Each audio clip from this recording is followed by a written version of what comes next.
A day in my life sa usa ka babae nga insomniahon.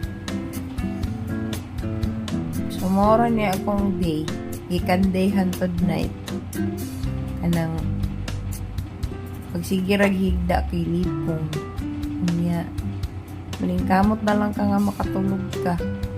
Pero kay ang imo hunahuna kay di matulog. Iyong nimoy mong mata, anak ka, grabe na ni mong paningkamot mo, hapdos na lang siya day.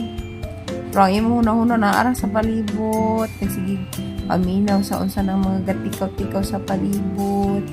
Guna-una, katulog na, mag-ihap na nakagtaman 100, iabot na lang kag 101 sa mukha, oy, di effective ang 100. Kapoy naman kayo, mabot pa kag 1,000. Wala lang. Nani lagi siguro ni adulting. Yatay! Isa pa man akong buhaton. Pero, may na lang. Wala lang. Malipong nang jud ko bangon ko. Nani na jud ko kay sa pa kong inumon. Mo ano lang siya. Mo ano siya. Sa magyud. Basta kaya akong mabantayan, mag-insomnia jud ko. Either before or after ko magdugo. Example, kanang mag-insomnia na ko. Kanang after a day or two or after 1 week kay mens na day ko.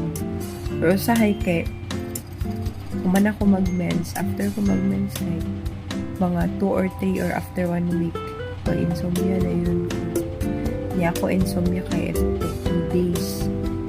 Dili ko makatulog ng kaadlaw. Duha jud ka adlaw as in 48 hours ko na kanang akong mind ba kay buhi kaayo. Nagkakay ko kanang ambot katulog jud.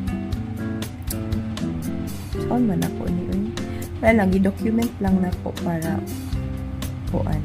Kung ako'y mabalikan.